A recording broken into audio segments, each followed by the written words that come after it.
నమో శ్రీనివాసాయ నమః. నమో వెంకటేశాయ నమః. అందరికీ నమస్కారం అండి. ప్రతిరోజు మీ రాశి ఫలితాలు తెలుసుకోవడానికి ఇంకా మన ఛానల్ సబ్స్క్రైబ్ చేసుకోకపోతే ప్లీజ్ సబ్స్క్రైబ్ చేసుకోండి. లైక్ చేసి మీ పూర్తి సపోర్టు మన శ్రీనివాస ఛానల్కి ఇవ్వండి. ఈ వారం రాశి ఫలితాలలో గోచార్య రీత్యా వృషభ రాశి వారు ఎటువంటి శుభాశుభ ఫలితాలను పొందుతారో తెలుసుకోవడానికి ఈ మన వీడియోని ఎక్కడా స్కిప్ చేయకుండా చివరి వరకు చూడండి. ఈ రాశి వారి అధిపతి శుక్రుడు. ఈ రాశి వారి సింబల్ వచ్చేసి ఎద్దు. ఈ రాశి వారు గతంలో కంటే చాలా మెరుగైన ఫలితాలనే పొందబోతున్నారు. కాకపోతే ఈ రాశి వారు ఎవరిని కూడా గుడ్డిగా నమ్మకూడదు. మోసపోయే అవకాశాలు గోచరిస్తున్నాయి కాబట్టి ఆచితూచి ఆలోచించి అడుగులు వెయ్యండి.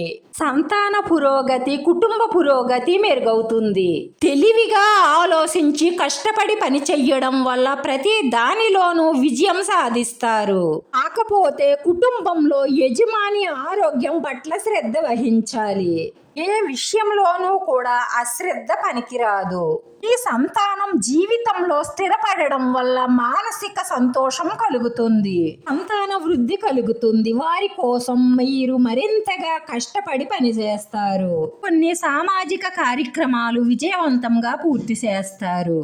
వీళ్ళ కోసం నేను ఎంత చేసినా నన్ను అర్థం చేసుకోవడం లేదని బాధపడతారు. అంత మానసిక ఆందోళన కలుగుతుంది. రాశి వారిని వదులుకోవడానికి కుటుంబ సభ్యులు కానీ పై ఆఫీసర్లు కానీ ఎవ్వరూ ఇష్టపడరు. ఎందుకంటే వీరి మనస్తత్వం ఎదుటి వారిని బాగా ఆకట్టుకునేలా ఉంటుంది. వీరు ప్రతి దానిలోనూ విజయం సాధించి ప్రగతిని సాధించడం కోసం దుర్గా అమ్మవారిని మనసారా పూజిస్తూ ప్రార్థిస్తూ ఉండండి. అమ్మవారి కృప వల్ల మీరు ఆర్థికంగా నిలదొక్కుకోవడం, అప్పులు తీర్చుకోవడం చేస్తారు. అమ్మ దయ ఉంటే అన్నీ ఉన్నట్లే. ఈ రాశి వారి అదృష్ట సంఖ్య 5. ఈ రాశి వారికి కలిసొచ్చే రంగు తెలుపు రంగు. ఈ వీడియో మీకు నచ్చితే లైక్ చేయండి, షేర్ చేయండి. మీరు లైక్ చేయడం వల్ల ఈ వీడియో కొంతమందికి చేరుతుంది. మన శ్రీనివాస ఛానల్ని ఆదరించండి. అందరికీ ధన్యవాదాలండి. నమో వెంకటేశాయ నమః.